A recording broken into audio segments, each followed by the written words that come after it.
Hello student, today we are going to start the new article, Spectral Distribution of the Black Body Radiation. Spectral distribution of the black body radiation.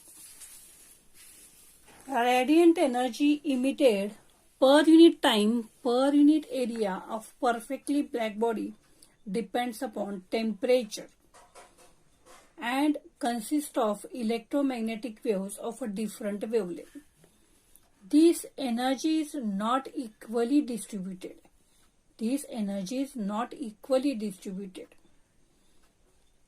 And at all temperature, rate of emission is small,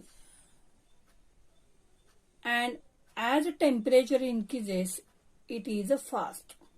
That means radiant energy emitted per unit time, per unit area of a perfectly black body depends upon temperature, and the energy emitted by the body in the form of electromagnetic waves for different wavelength, and this energy is not equally distributed, means the energy or the heat emitted for all wavelength is not same.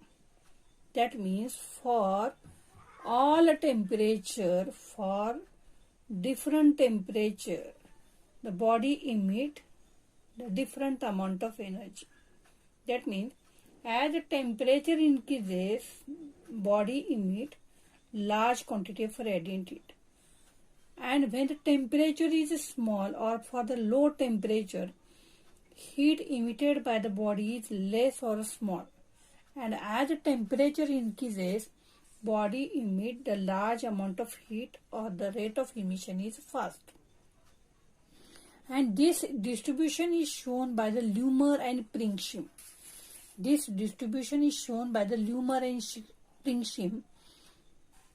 By here, Lummer and Pringsheim energy distribution of black body radiation as a function of the wavelength.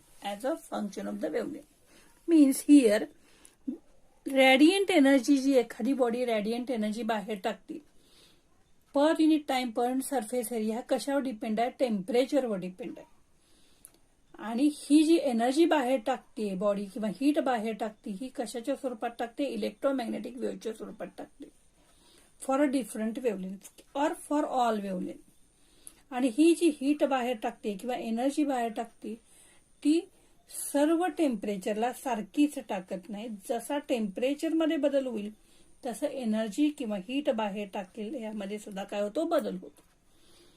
आणि low टेम्परेचरला rate of emission, low टेम्परेचरला ती body कमी heat बाहेर टाकणार, rate of emission काय असणार, small असणार. आणि जसं टेम्परेचर आपण वाढवू तसं ती काय करणार, जास्तीत जास्त अमाऊंट ऑफ रॅडियंट एनर्जी बाहेर टाकणार किंवा फास्ट टाकणार. मग हे जे डिस्ट्रीब्युशन आहे ते कुणी शोधून काढलं, ल्युमर अँड प्रिंगशिमनं हे परफेक्टली ब्लॅक बॉडीचं डिस्ट्रीब्युशन शोधून काढलं as a function of the wavelength. म्हणजे बघा रॅडियंट एनर्जी जी बॉडी इमिट करते ती radiant energy emitted per unit time per unit surface area हे कशावर डिपेंड आहे, टेम्परेचरवर डिपेंड आहे. आणि ही जी बॉडी हीट बाहेर टाकते, एनर्जी बाहेर टाकते ही कशाच्या स्वरूपात, इलेक्ट्रोमॅग्नेटिक वेव्हच्या स्वरूपात. आणि as a temperature increases rate of emission increases, temperature वाढवलं की रेट ऑफ इमिशन वाढेल. आणि हे जे डिस्ट्रीब्युशन आहे हे ल्युमर अँड प्रिंगशिम यानं शोधलं, या दोघांनी शोधलं. आणि त्यांनी काय केलं, they kept the source of radiation at a different temperature. एक सोर्स घेतला आणि त्या वेगवेगळ्या टेम्परेचरला काय केलं, तो किती हीट बाहेर टाकेल किंवा एनर्जी बाहेर टाकेल यासाठी काय केलं, त्यांनी रॅडियंट पॉवर आणि वेव्हलेंथ याचा काय केला, ग्राफ काढला किंवा कर्व काढला. आता हा यांनी जो ग्राफ काढलेला आहे त्या ग्राफ बघा, हा वाय ऍक्सिसवर त्यांनी रॅडियंट पॉवर घेतलेला आहे, एक्स ऍक्सिसवर वेव्हलेंथ घेतलेली आहे. 3000 degree kelvin, 4000 degree kelvin, 5000 degree kelvin, 5500 degree kelvin असा काय केलेला आहे. अशा वेगवेगळ्या टेम्परेचरला त्यांनी रॅडियंट एनर्जी किती बाहेर टाकली किंवा हीट किती बाहेर टाकली याचं डिस्ट्रीब्युशन काय झालेलं आहे, काढलेलं आहे. आता या वरून बघा पहिलं आपल्याला ऑब्झर्वेशन जे आहे ते at a given temperature energy is not equally distributed for the all the wavelength. At a given temperature at any given temperature, energy is not equally distributed for all wavelengths. At a given second one, at a given temperature, radiant power increases with increasing wavelength. At a given temperature, particular temperature 500, as wavelength increases, as radiant power increases, as the wavelength increases, radiant power increases as with increase in the wavelength. And it reaches the maximum value. It reaches the maximum value lambda maximum.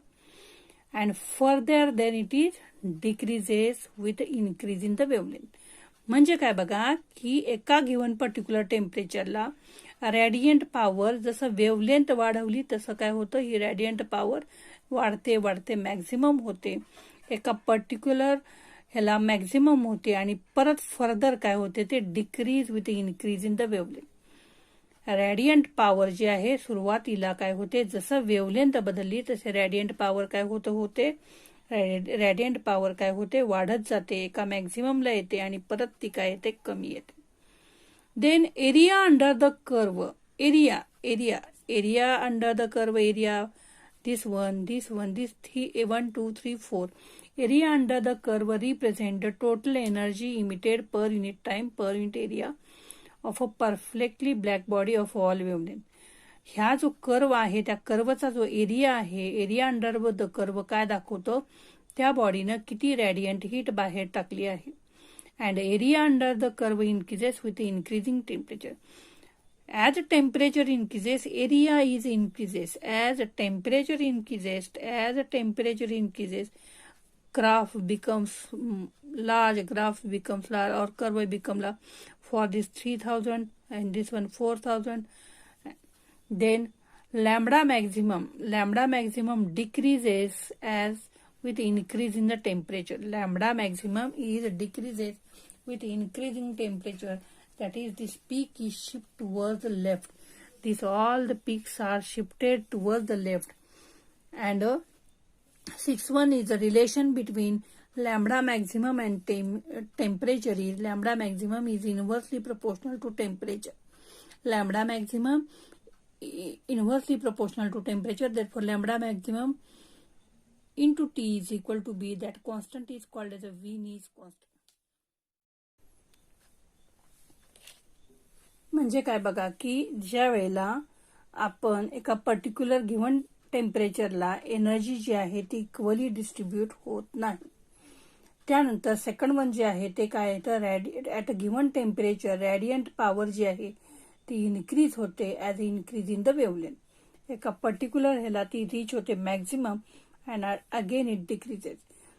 Third one area under the curve is increases. That means काय होतं बघा की temperature जसं जसं वाढवू तसं हा ग्राफचं जे नेचर आहे ते काय झालं मोठं झालं. Then area under the curve increases with increase in the temperature and lambda maximum is decreases with increase in the temperature. म्हणजे टेम्परेचर वाढवलं आपण की लॅम्बडा मॅक्झिमम काय होतो कमी होतो. Lambda maximum inversely proportional to T and that lambda maximum into T is called as Wien constant, B constant, Wien constant. Then Wien constant, then Wien displacement law. Wien displacement law is wavelength for which the emissive power of perfectly black body is maximum is inversely proportional to absolute temperature. Or we also written as lambda maximum is inversely proportional to absolute temperature. Alternative statement is lambda maximum is inversely proportional to absolute temperature. Therefore, lambda maximum into T is equal to B, and that constant is called as a Wien constant. And this law is lambda maximum into T is equal to B. This law is called as a Wien displacement law. And what is the value of Wien constant? 2.897 into 10 raised to minus 3 meter degree Kelvin. Metre degree Kelvin. Wien's constant वरून आपण व्हिनीज displacement law लिहिलेला आहे. व्हिनीज lambda maximum जे आहे is inversely proportional to temperature आहे आणि हा जो लॉ आहे याला व्हिनीज डिस्प्लेसमेंट लॉ म्हणायचं आणि जो बी आहे त्याला व्हिनीज कॉन्स्टंट म्हणा आणि त्याची व्हॅल्यू आहे 2.897 into 10⁻³ and this law is useful to determine the temperature of sun and moon. This law is used to measure the temperature of sun and moon. And this is the distribution of by Lumer and Pinkshin as well as the Venus displacement law. Next article is Stephens-Boltzmann's law of radiation. Stephens-Boltzmann's law of radiation. A radiant energy emitted by the perfectly black body PBB or perfectly black body depends upon temperature and nature of surface of the body. म्हणजे काय बघा की एखादी perfectly black body असेल तर ती रॅडियंट heat किती बाहेर टाकेल हे कशावर डिपेंड आहे, टेम्परेचर आणि त्या बॉडीचा सरफेस कसा आहे. जर समजा ती बॉडी काय आहे रफ सरफेस असेल ती जास्तीत जास्त अमाऊंट ऑफ हीट बाहेर टाकणार आणि जसं जसं टेम्परेचर वाढवेल तसं सुद्धा रॅडियंट एनर्जी काय करणार ती जास्तीत जास्त बाहेर टाकणार. And for that the Stefan and Boltzmann during 1879 to 1804 shows the relation between radiant energy and the temperature. They show the relation between radiant energy and the temperature. Then the law of Stephens-Boltzmann's law of radiation. The rate of emission of radiant energy per unit area or power radiated per unit area of a perfectly black body is directly proportional to fourth power of the absolute temperature. The rate of emission of a radiant energy per unit area or power radiated per unit area of a perfectly black body is directly proportional to fourth power of the absolute temperature. म्हणजेच काय बघा rate of emission is the quantity of radiant heat emitted per unit time per unit area. Alternative आपण असं म्हणू शकतो quantity of radiant heat emitted per unit time per unit area of perfectly black body is directly proportional to fourth power of the absolute temperature. म्हणजे काय बघा की हा law Stephen's law जो आहे तो परफेक्टली ब्लॅक बॉडीसाठी आहे. त्या बॉडीनं रॅडियंट हीट किती बाहेर टाकली it is directly proportional to काय आहे absolute fourth power of the absolute temperature. Rate of emission or radiant heat emitted R is directly proportional to fourth power of the absolute temperature. Then R is equal to constant sigma. Sigma is a Stephens constant. Or alternative we can write dq by a dt. dq is radiant heat emitted, a is area, dt is a time. dq by a dt directly proportional to fourth power of the absolute temperature, or dq by a dt is equal to sigma t raised to 4. And sigma is the Stephens constant. What is the value? 5.67 into 10 raised to minus 8 joule per meter square second degree Kelvin raised to 4. And the dimension m raised to 0, l raised to 0, m raised to 1, t raised to minus 3 and k raised to minus 4. म्हणजे काय बघा Stephen's बोल्ट्झमन्स law जो आहे हा काय सांगतो rate of emission. Rate of emission याचा अर्थ काय की एखादी बॉडी जी आहे परफेक्टली ब्लॅक बॉडी ती रॅडियंट हीट किती बाहेर टाकणार per unit area per unit time. Rate of इमिशनच्या ऐवजी तुम्ही असं पण म्हणू शकता की quantity of radiant heat emitted per unit time per unit surface area of a perfectly black body is directly proportional to fourth power of the absolute temperature. Radiant energy जी बाहेर टाकणार आहे ती बॉडी ही कशावर डिपेंड आहे temperature आणि fourth nature of the surface of the body. Then R is directly proportional to T raise to 4. Directly proportional to चिन्ह काढल्यावर तिथं सिग्मा आला. सिग्मा हा स्टीफन्स कॉन्स्टंट आहे टी रेस टू 4. और आपण असं पण लिहू शकतो d Q by A d T is directly proportional to T raise to 4. म्हणून d Q by A d T बरोबर sigma T raise to 4. Sigma जो आहे Stefan's constant 5.67 into 10 raise to minus 8 joule metre square second kelvin raise to 4. Dimension काय आले बघा L raise to 0, M raise to 1, T raise to minus 3, K raise to minus 4. These dimensions and a unit of the Stephens constant is very important for the MCQ. Alternative statement of the Stephens law is radiant heat emitted per unit time per unit surface area means the emissive power of the perfectly black body. Emissive power of the perfectly black body is directly proportional to fourth power of the absolute temperature. Here, or we can write here or is he one to write emissive power of the perfectly black body is directly proportional to fourth power of the absolute temperature. Emissive RB is directly proportional to T raised to 4, or RB is equal to sigma T raised to 4, where sigma is the Stephen's constant. Then this is important for solving the example as well as for the statement only. Then application of the Stephen's law of radiation. These are also important for the solving CET problem as well as for the board problem. Application for this for the non-black body or the ordinary body or any body. The Stephen's law of radiation आपण दुसऱ्या एखाद्या ordinary body साठी सुद्धा त्याचा formula आपण लिहू शकतो. We know that E is equal to coefficient of emission or emissivity is equal to R divided by RB, and RB is equal to sigma T raised to 4. Then E is equal to, putting the value of RB in sigma T raised to 4, we get E is equal to R divided by sigma T raised to 4. Therefore, R is equal to sigma E T raised to 4, where E is the emissivity or the coefficient of emission of the ordinary body.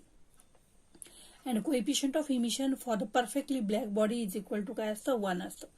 Then or also we can write dq by a dt is equal to E sigma T raised to 4. म्हणजे काय बघा की समजा आपल्याला perfectly black body असेल तर काय करायचं, ई त्यात लिहायचा नाही. आणि जर परफेक्टली ब्लॅक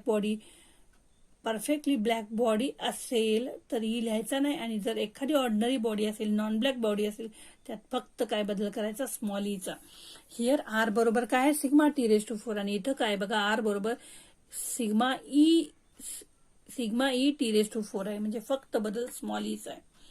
म्हणजे radiant heat emitted per unit time per unit area is equal to E sigma T raised to 4. समजा एखादी second one आहे heat loss by the body. When for the black body, this first one is for the black body. Here the T is the temperature of perfectly black body असेल. T0 is the temperature of the surrounding. T0 is the temperature of surrounding असेल. Heat radiated by the body, heat emitted by the body जर पाहिजे असेल, E is equal to A sigma T raised to 4. Here A give here dq by dt body बरोबर A sigma T raised to 4. dq by dt surrounding is equal to A sigma T0 raised to 4. Change is here T0. Then heat loss by the body. Body is at a high temperature, surrounding at a low temperature. So for body heat loss, heat radiated by the body minus heat radiated by the surrounding. Then A sigma T raised to 4 minus A sigma T0 raised to 4. Then taking the common term A sigma T raised to 4 minus T0 raised to 4. Then heat loss by the body is equal to A sigma T raised to 4 minus T0 raised to 4. And this is for the perfectly black body. This is for the perfectly black body. Stephen's law of radiation, heat loss by the body is equal to A sigma T raised to 4 or T0 minus T0 raised to 4. And heat loss by the ordinary body. समजा एखाद्या बॉडीच्या ordinary बॉडीचं जर पाहिजे असं आपल्याला, तर ए sigma E, फक्त इथं बदल काय करायचा, तो ई लिहायचा आहे फक्त. A E sigma T raise to 4 minus T0 raise to 4. A E sigma T raise to 4 minus T0 raise to 4. Means Stefan's law of radiation बघा की emissive power of the perfectly black body is directly proportional to fourth power of the absolute temperature, or the radiant heat emitted per unit time per surface area of the perfectly black body is directly proportional to fourth power of the absolute temperature. किंवा rate of emission of a radiant energy per unit area of the perfectly black body directly proportional to fourth power of the absolute temperature. Here sigma is the Stephen's constant, and unit and the dimension is very important. And the formula is R is equal to sigma T raised to 4 or RB is equal to sigma T raised to 4. And for the non-black body or the ordinary body or the any body, means the black सोडून ज्या body आहेत त्या ठिकाणी फक्त small E येणार. आणि जो small E आहे तो काय आहे, emissivity or the coefficient of emission. But the coefficient of emission for the perfectly black body is equal to काय असतं 1. कारण का perfectly black body is coefficient of absorption 1 असतो, त्यामुळे coefficient of emission is equal to काय असतं 1 असतं.